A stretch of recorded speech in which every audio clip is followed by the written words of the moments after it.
Hello, this is Kyra Magna, and this is Magic Square MS-B52D MUNITIONER, or their take on G1 Swindle.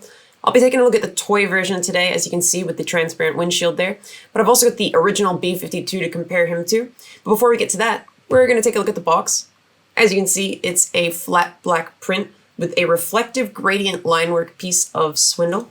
It almost feels like a sort of special edition version instead of a standard toy release, but it does match the same as Brawl. As for the Toon version, it's the exact same size, but features gorgeous G1 inspired design from the gradients to the grid to the artwork, all the way around. I really love these modern Magic Square boxes, and it will in fact match with Brawl's. You also get one collector's card featuring reflective linework printed as well, this time with a more rainbow gradient. And the Toon version is exactly the same as the box art, essentially.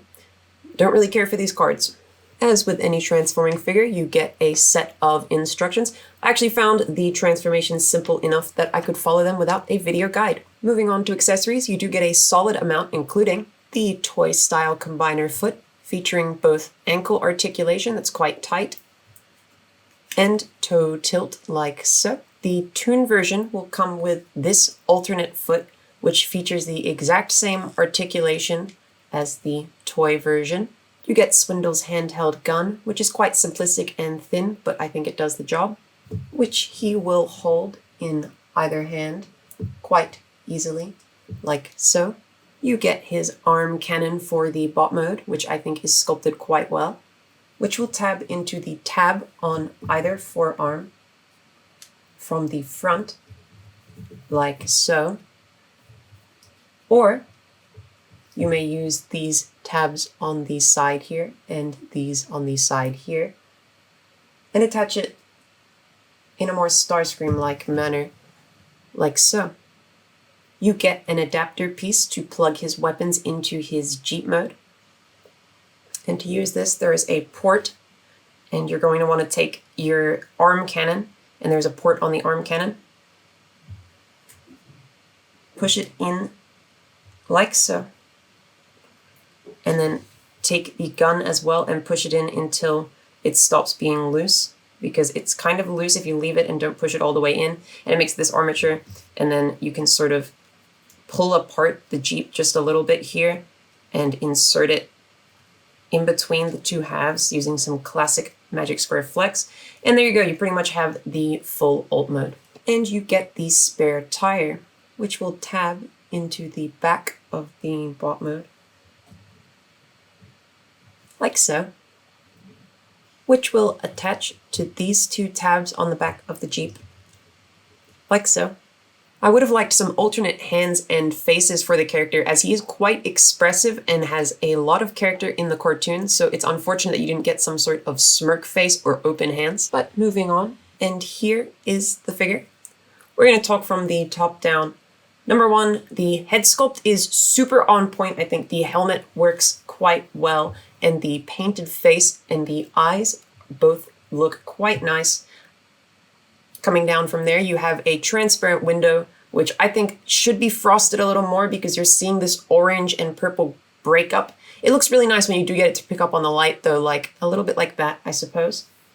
You have painted purple piece here, and then coming down to the waist here, you have some sculpt breakups, but most notably this black piece here, which actually folds out the steering wheel for the alt mode. I personally believe that this might have been able to have been painted purple to match, as it is quite unsightly, but for such a small piece, it is not the end of the world. I think that maybe some paint scratching might have occurred if they did paint the surface. And coming down to the crotch here, you have a fully painted front surface detail, the white and black paint for the lights and the orange on the rest. So my copies, plural, both of them, have actually some chipping on the edges. I think the paint is rather low quality in that sense, which is strange as the paint quality on the rest of the figure is actually quite nice. And I do believe that the crotch has engineering against paint rubbing against itself. And you have some plain black thighs coming down and some more plain orange pieces, just like you'd hope for in the cartoon. The cannon has also been tabbed in here, which really completes the look. That's basically it from the front, though. Coming around to the side here, this is where it starts to get interesting because we start to have faux wheels on the arms already. So they're quite small, of course, which is why that they are fake pieces. And then otherwise plainly detailed orange forearms with tiny black hands. I think they could have been a tad larger, but I'm not going to complain about that at all. Coming down to the thighs here, you have some Sculpt cuts in here. I think these are for transformation. And coming down to the lower legs here, you have a plain orange surface once again with some more fake tires here, which I think all look fine to me from this angle, but you do see something we're going to be talking about in a second popping out here, which does look unsightly. Coming around to the back, this is where this figure is absolutely at its weakest, I believe. It is accurate in detailing, right? So you have the wheel here, which is where it should be, and you have the orange back here, and then you have the purple rear section here. And then if you look at the thighs as well, they look fine, even if they do have swivel breakup. There is a little cut inside the thigh as well, which I also believe is used in transformation. And then, of course, we're going to talk about it, the back of the legs. So number one, you have a breakup of orange panels everywhere here and pins everywhere. It's a little bit of a mess. It's a manageable mess. But then I think the most egregious here is these extra tires that are folded over, which is something I've never seen on a toy before, is folded over tires. So because this of all the tires are faux tires on this bot mode, they have to find ways to creatively hide them. This is not the worst compromise, having them on the back, but I also don't think that it is as clever as it could have been. That said, it is not the end of the world, as it is the back of the legs of a figure, and it is an under-detailed figure, so the real reason that it stands out is because it's over-detailed versus the rest of the figure. Coming in, we're going to take a quick look, and there is an even smaller faux wheel on the inside of the leg than there is on the outside. I think this is due to matching the animation model's look, which kind of accounted for perspective. I think that Magic Square could have made them the same size and no one would have batted an eye. It might be a transformation, like, tolerance thing. At the end of the day, no one really notices this, but I did, and I think it's worth talking about. And for a quick look at his counterpart, you'll notice the immediate differences. Number one, the face is wrong. Don't tell me it's toy accurate. It is wrong. This is the Toon version, and it looks terrible. His face features melt completely into it due to the unpainted nature of it versus the helmet. I think it's awful. Even the nicely painted eyes do not save it. That said, I actually love this non-transparent windshield that this one comes with. I think that it is quite a nice look for the bot mode. We're going to see how they shape up in the other modes for now, but I think that it's definitely a superior option for this mode. Other than that, there is some minor paint flashing that might not be on the other copy. I think it's a QC lottery thing. There's not really many differences between these guys. I'm actually going to personally be swapping the faces on these two to get the non-transparent window with the painted face, and I think it makes for the best look. But for the rest of this review, we're going to keep the faces where they match. All right, and moving on to articulation. Coming from the head down, as always, the head is on a ball joint, which will spin 360 degrees, a little bit of side to side, a little bit of down, and a whole lot of up. Perfect, no complaints there. Coming out to the arm, they are both identical, but I'm not going to move the cannon arm. I'll talk about the restrictions in a second. You can come out all the way up as far as you could possibly want. I think that's on a transformation joint as well. There is a ball joint attaching the shoulders, so you get a little bit of wiggle here as well if you need it for whatever reason. You have a full bicep swivel here, and at the elbow you will be able to crunch past 90 degrees, which I think is more than you could ask for. And to top it off, you have a 360 wrist swivel if you so desire. If you look at the other arm here, obviously number one, you can move this cannon out of the way and put it on the side here, but otherwise this will hinder the articulation, and you get about that much. This will hinder the articulation on the side, and you'll only get about this much elbow bend, which is fine. You can use the swivel to bend around it for some interesting poses that I actually think look quite a lot like how they were drawn in the cartoon when they would bend around this cannon. So I think that it works. Coming down to the waist here, of course, you're going to have a 360 waist swivel, and I think it works nicely. You're going to have an ab crunch as well, which I think works nicely as well. Not quite 90 degree. Ooh, okay, 90 degree ab crunch. It works. Sculpt break is kind of egregious, but it's not the end of the world. I think that it works for the figure. And then, of course, coming down to this gorgeously articulated crotch. So number one, you have these new MP44 style crotch breakups like we saw on Brawl. Never seen this on a combiner team from Magic Square until this one, so it's very exciting. The leg will move on this joint. up to past 90 degrees with absolutely, like, I mean, obviously there is some, but minimal sculpt break, I should say, which is quite impressive considering these circular detailings could be broken quite easily. Very, very impressive. Unfortunately, though, you actually get no backward movement on the leg there at all whatsoever. Normally you get just a hair of these on these Magic Square crotches because they don't like to move these butt plates out of the way. And also I think you would have to attach the leg on a separate assembly to the crotch piece. So it'd be a lot more parts count for a minimal amount of back articulation. But I think it hurts the figure a little bit because you can't really do the thing where you bend their legs back a little bit and then you ab crunch to get the sort of crotch thrust look. So I think that's actually quite a negative, as even Brawl had just a hair which let you convincingly pull off that sort of pose. Outside of that, though, you have some hip skirts, which you can pull up at the side here and will get you as far as you need, about 90 degrees outward. And from there, you have a 360 thigh swivel as well. Quite nice stuff.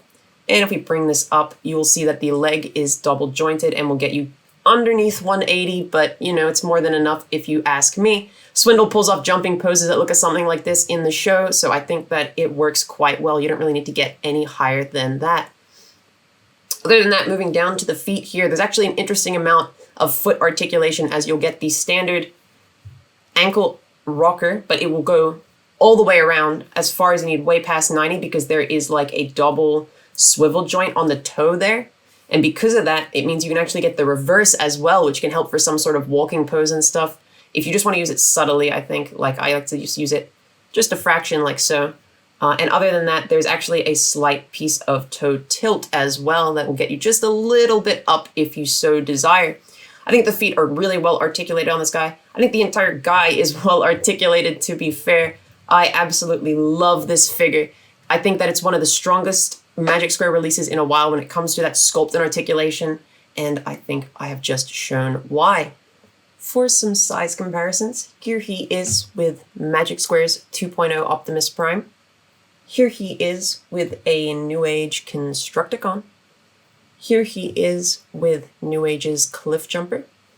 And of course, here he is with his teammate Brawl. So coming in just a little bit shorter, which I think works for the character. I think the scale is pretty perfect on this guy, taller than who he should be and shorter than who he should be. All right, and as for the transformation, you're going to want to remove those accessories, and then you sort of open up the back, pull everything out, get actual wheels, since all the other ones are going to be the faux wheels on the outside. Collapse all the arms up and tuck them away as well. Tucking the arms away is kind of Magic Square's classic move. I feel like they never really use the arms for anything for the alt modes, which is fine. They don't need to because it works out in the end anyway. It ends up meaning that a lot of Magic Square figures compress down a lot because they tend to tuck all their parts away for their bot modes and then use completely different ones for the robot modes, or the alt modes rather. Anyhow, I got stuck on this hood for like a hot minute. Normally I don't struggle with this sort of thing, but because I was on camera, apparently whenever you turn the camera on, you're going to get worse at transforming things. And so I struggled with it and ended up taking it off camera a little bit later. It's not normally that hard to get in, to be fair. I don't know. Something was bugging when I was sort of moving around the camera. Anyhow, from there, the top half is pretty much done. You just have to straighten a bunch of things on it. Like the wheels need to be straight in the windshield. Then you just break apart the legs. You need to fold out the wheels initially, and then you can just turn them into an absolute mess of Magic Square panels that we're used to. A little more panelly than Brawl, I'd even go as far to say, which is kind of shocking considering how complex Brawl was. I didn't find this figure particularly frustrating in a lot of senses, which is good, but I could see how it could get frustrating. There's a couple tabs that suck to get in. We'll get to them a little later. But I could definitely see you ranking this above Brawl in complexity, but I don't think that it's like an entire tier above. I think that it's probably just a single placement above if I had to rank it. Anyhow, once you start getting everything cleaned up, this is where the tabbing problems start to become annoying. I forgot a flap. And then you just want to tab in those sides, which takes forever because the little pins that go into the crotch don't like lining up. But then you get everything done and we're done. Let's take a look. All right, and here is Munitioner in alt mode, and it's a quite nice one if I do say so myself. I think that the sculpt is quite simple once again, with a lot of flat surfaces, exactly like you would want from the cartoon. But otherwise, it is a well-proportioned vehicle overall, I think, and the details are appropriate. I really like the cutesy little front here. The windshield actually looks way better in this mode than it ever did in bot mode, I think. I'm sure that it was probably intended for this mode or the combined mode that we're going to get to. Either way, coming around to the side here, more of the plain sort of detailing. We have the wheel attached to the back, of course. Weapons are also attached in the middle. Steering wheel is a nice touch, and using... Ooh, I do believe they've fallen over.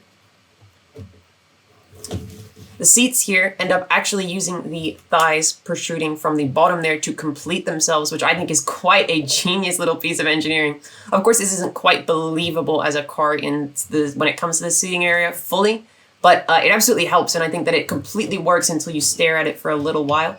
Got some black paint on the bumpers here, and across the bottom there are some faux wheels and the faux front of the car. Overall, it's quite nice and will roll very well for a Magic Square. As for some size comparisons, here he is with New Age's Grapple. Here he is with fellow Combaticon Brawl, so, you know, just a hair smaller. And of course, here he is with Magic Square's Hound. So he's actually a little bit larger than Hound when it comes to width and whatnot. But, I mean, for two completely different figures, they end up having a strikingly similar ult mode. I quite appreciate them both as a pair.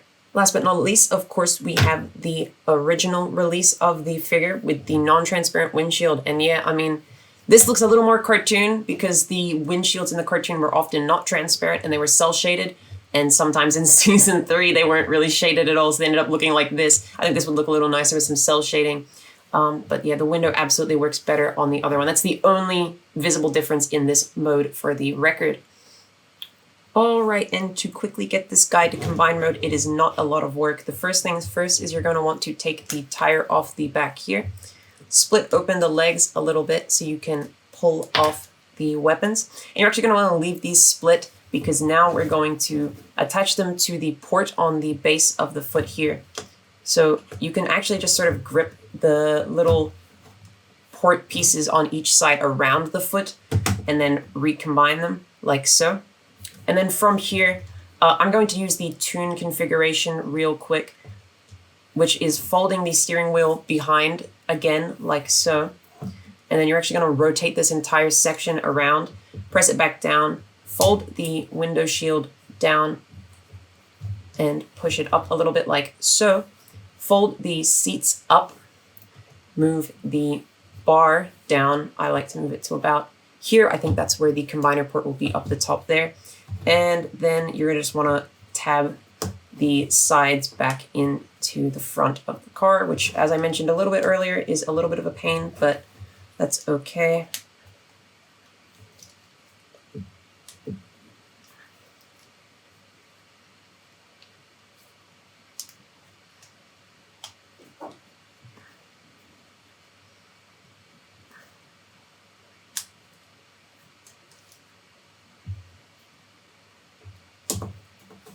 And there we go, you have your combined mode foot.